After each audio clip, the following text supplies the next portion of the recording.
ஆகாஷ்வாணி.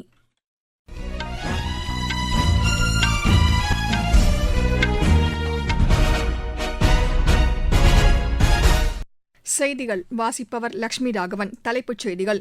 புதுதில்லி வந்துள்ள கத்தார் அமீர் Sheikh Tamim bin Hamad அல்தானிக்கு குடியரசுத் தலைவர் மாளிகையில் இன்று பாரம்பரிய முறையிலான வரவேற்பு அளிக்கப்பட்டது.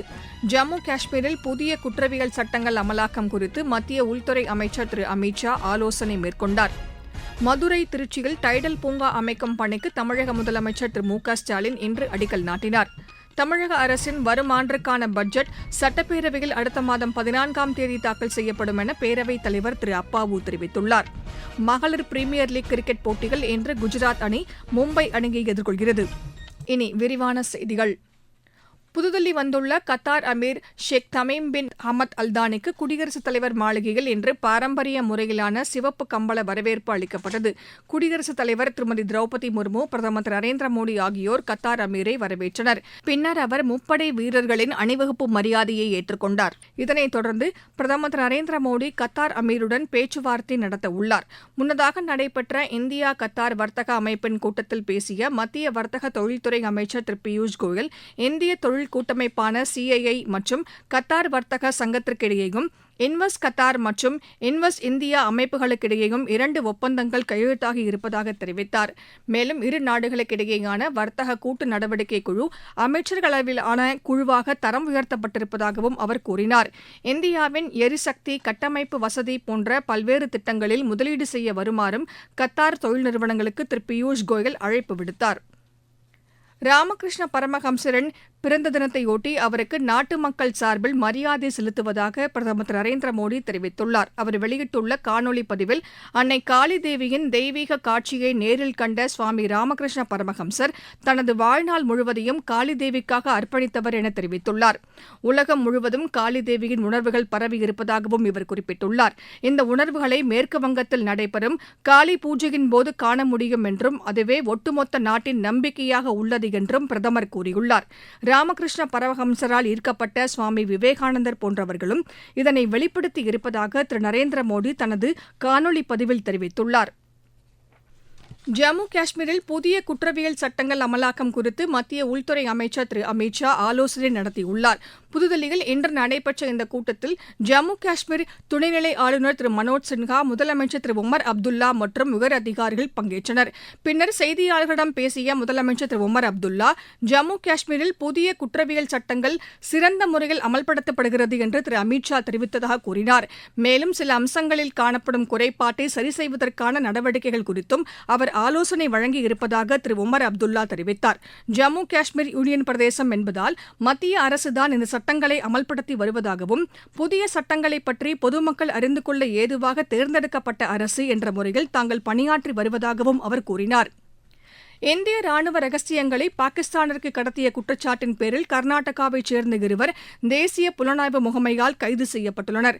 அம்மாநிலத்தின் கார்வார் மாவட்டத்திற்கு உட்பட்ட விட்டானா டாண்டல் மற்றும் அக்ஷய் லாயிக் ஆகிய இருவரும் கார்வாரில் உள்ள கடற்படை தளம் குறித்த ரகசியங்களை ஒப்பந்த தொழிலாளராக பணியாற்றிய சுனில் என்பவரிடமிருந்து பெற்று பாகிஸ்தானைச் சேர்ந்த பெண் ஏஜென்ட் மூலம் அனுப்பியதாக கூறப்படுகிறது.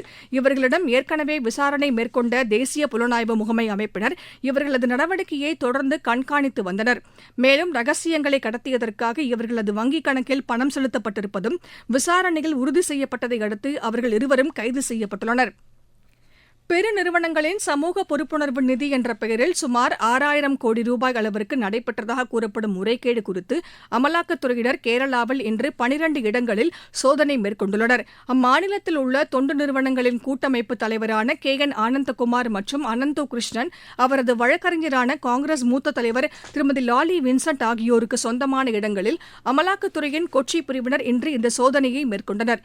இந்த முறைகேட்டின் முக்கிய குற்றவாளியாக கருதப்படும் அனந்தோ கிருஷ்ணன் ஸ்கூட்டர், லேப்டாப், தையல் இயந்திரங்கள் போன்ற விலை உயர்ந்த பொருட்களை சந்தை மதிப்பில் பாதி விலைக்கு விற்பனை செய்வதாக பொதுமக்களை ஏமாற்றி அவர்களிடமிருந்து பெற்ற பணத்தை ஆனந்தகுமாருக்கு மாதந்தோறும் 10 லட்சம் ரூபாய் வழங்கி மோசடி செய்திருப்பதாக குற்றச்சாட்டு எழுந்துள்ளது.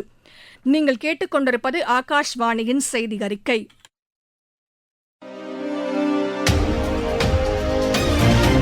மக்களின் மனதை வென்ற மத்திய அரசின் பட்ஜெட்.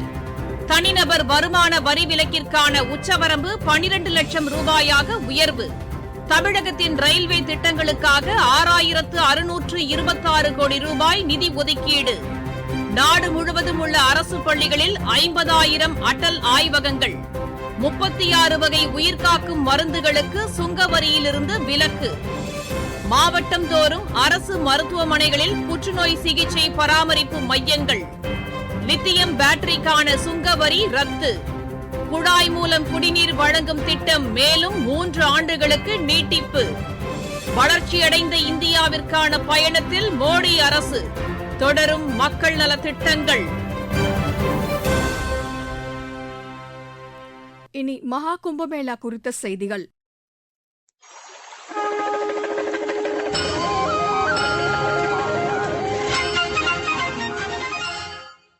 உத்தரப்பிரதேச மாநிலம் பிரயாக்ராஜில் நடைபெற்று வரும் மகா கும்பமேளாவில் இன்றும் லட்சக்கணக்கானோர் திரிவேணி சங்கமத்தில் புனித நீராடி வருகின்றனர். மத்திய அமைச்சர் திரு பிரகல் ஜோஷியும் இன்று கும்பமேளாவில் பங்கேற்று புனித நீராடி வழிபட்டார். அப்போது செய்தியாளர்களிடம் பேசிய அவர், கும்பமேளாவில் பங்கேற்கும் பக்தர்களுக்கு தேவையான அனைத்து ஏற்பாடுகளும் சிறப்பாக செய்யப்பட்டுள்ளதாக கூறினார். இதனிடையே காசி தமிழ்ச் சங்கமத்தில் பங்கேற்க சென்ற சுமார் 200 பேர் நேற்று பிரயாக்ராஜ் சென்று கும்பமேளாவில் பங்கேற்றனர். அவர்களுக்கு கும்பமேளா ஏற்பாட்டுக் குழு மற்றும் மாவட்ட நிர்வாகம் சார்பில் சிறப்பான வரவேற்பு அளிக்கப்பட்டது. பக்தர்களின் வசதிக்கென கூடுதல் சிறப்பு ரயில்கள் இயக்கப்படுவதுடன் பிரயாக்ராஜிற்கு 1 மணி நேரத்தில் 8 விமானங்கள் வீதம் இயக்கப்படுவதாகவும் எமது செய்தியாளர் தெரிவிக்கிறார்.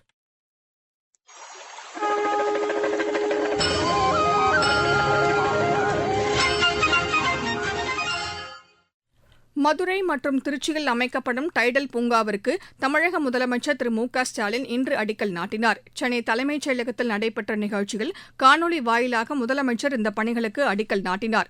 திருச்சி பஞ்சப்பூர் பகுதியில் 403 கோடி ரூபாய் மதிப்பீட்டிலும், மதுரையில் மாட்டுத்தாவணி பகுதியில் 314 கோடி ரூபாய் மதிப்பீட்டிலும் அமையும் டைடல் பூங்காக்கள் மூலம் தலா 6000 பேருக்கு வேலைவாய்ப்பு கிடைக்கும் என தெரிவிக்கப்பட்டுள்ளது. முன்னதாக தமிழ்நாடு கைத்திறன் தொழில்கள் வளர்ச்சிக் கழகம் சார்பில் 65 வயதிற்கும் மேற்பட்ட 9 சிறந்த கைவினை கலைஞர்களுக்கு வாழும் கைவினை பொக்கிஷம் விருதுகளையும் 10 கைவினை கலைஞர்களுக்கு பூம்புகார் விருதுகளையும் முதலமைச்சர் வழங்கினார். தமிழ் வளர்ச்சித்துறை சார்பில் தில்லி தமிழ் சங்கத்தின் திருவள்ளுவர் கலையரங்க புத்தாக்கப் பணிகளுக்கும், சண்டிகர் தமிழ் மன்ற கட்டட விரிவாக்கப் பணிகளுக்கும் தலா 50 லட்சம் ரூபாய்க்கான காசோலையையும் முதலமைச்சர் வழங்கினார். தமிழக அரசின் வரும் ஆண்டிற்கான பட்ஜெட் சட்டப்பேரவையில் அடுத்த மாதம் 14ஆம் தேதி தாக்கல் செய்யப்படும் என பேரவைத் தலைவர் திரு அப்பாவு தெரிவித்துள்ளார். சென்னையில் இன்று செய்தியாளர்களிடம் பேசிய அவர், வேளாண் பட்ஜெட் மற்றும் நடப்பு நிதியாண்டின் கூடுதல் செலவினங்களுக்கான மானிய கோரிக்கைகளும் இந்த கூட்டத்தொடரில் தாக்கல் செய்யப்பட இருப்பதாக கூறினார். தமிழ்நாடு சட்டமன்ற பேரவையினுடைய அடுத்த கூட்டத்தினை சென்னை தலைமைச் செயலகத்தில் அமைந்துள்ள சட்டமன்ற பேரவை மண்டபத்தில் வைத்து 2025ஆம் ஆண்டு மார்ச் மாதம் 14ஆம் தேதி வெள்ளிக்கிழமை காலை 9:30 மணிக்கு கூட்டியுள்ளேன் என்பதை தெரிவித்துக் கொள்கின்றேன். அன்றைய தினமே நிதியமைச்சர் தங்கம் தென்னரசு அவர்கள் 2025-26ஆம் ஆண்டுக்கான நிதிநிலை அறிக்கையினை தாக்கல் செய்வார்கள். மேலும் 2025-26ஆம் ஆண்டுக்கான முன்பண மானிய கோரிக்கைகள், 2024-25ஆம் ஆண்டுக்கான கூடுதல் செலவினங்களுக்கான மானிய கோரிக்கையையும் 2025ஆம் ஆண்டு மார்ச் மாதம் 21ஆம் தேதி சட்டப்பேரவையில் தாக்கல் செய்யப்படும் என்பதையும் தெரிவித்துக் கொள்கிறேன். 26 மாநிலங்கள் மற்றும் 3 யூனியன் பிரதேசங்களுக்கு உட்பட்ட 152 நகரங்களில் புவி வான் அறிவியல் சார்ந்த நில ஆய்வு தொடர்பான நக்ஷா திட்டத்தை மத்திய வேளாண் மற்றும் ஊரக வளர்ச்சித்துறை அமைச்சர் திரு சிவராஜ் சிங் சௌஹான் இன்று தொடங்கி வைத்தார். இதன் மூலம் நில ஆவணங்கள் பற்றிய துல்லியமான விவரத்தை மக்கள் ஆன்லைனில் தெரிந்து கொள்வதோடு இத்திட்டம் உதவிகரமாக இருக்கும் என தெரிவிக்கப்பட்டுள்ளது. மகளிர் பிரீமியர் லீக் கிரிக்கெட் போட்டியில் இன்று குஜராத் அணி மும்பை அணியை எதிர்கொள்கிறது. இப்போட்டி வதோதராவில் இரவு மணி 7:30க்கு தொடங்குகிறது. புரோ லீக் ஹாக்கி போட்டியில் இன்று நடைபெறவுள்ள ஆடவர் பிரிவு ஆட்டத்தில் இந்தியா ஜெர்மனியை எதிர்கொள்கிறது. புவனேஸ்வரில் இப்போட்டி இரவு மணி 7:30க்கு தொடங்குகிறது. முன்னதாக மாலை மணி 5:15க்கு நடைபெறும் மகளிர் பிரிவு ஆட்டத்தில் இந்தியா ஸ்பெயினை எதிர்கொள்கிறது. மீண்டும் தலைப்புச் செய்திகள். புதுதில்லி வந்துள்ள கத்தார் அமீர் ஷேக் தமீம் பின் ஹமத் அல்தானிக்கு குடியரசுத் தலைவர் மாளிகையில் இன்று பாரம்பரிய முறையிலான வரவேற்பு அளிக்கப்பட்டது. ஜம்மு காஷ்மீரில் புதிய குற்றவியல் சட்டங்கள் அமலாக்கம் குறித்து மத்திய உள்துறை அமைச்சர் திரு அமித் ஷா ஆலோசனை மேற்கொண்டார். மதுரை, திருச்சியில் டைடல் பூங்கா அமைக்கும் பணிக்கு தமிழக முதலமைச்சர் திரு மு.க.ஸ்டாலின் இன்று அடிக்கல் நாட்டினார். தமிழக அரசின் வரும் ஆண்டிற்கான பட்ஜெட் சட்டப்பேரவையில் அடுத்த மாதம் 14ஆம் தேதி தாக்கல் செய்யப்படும் என பேரவைத் தலைவர் திரு அப்பாவு தெரிவித்துள்ளார். மகளிர் பிரீமியர் லீக் கிரிக்கெட் போட்டியில் இன்று குஜராத் அணி மும்பை அணியை எதிர்கொள்கிறது. இத்துடன் இந்த செய்தி அறிக்கை நிறைவு பெற்றது.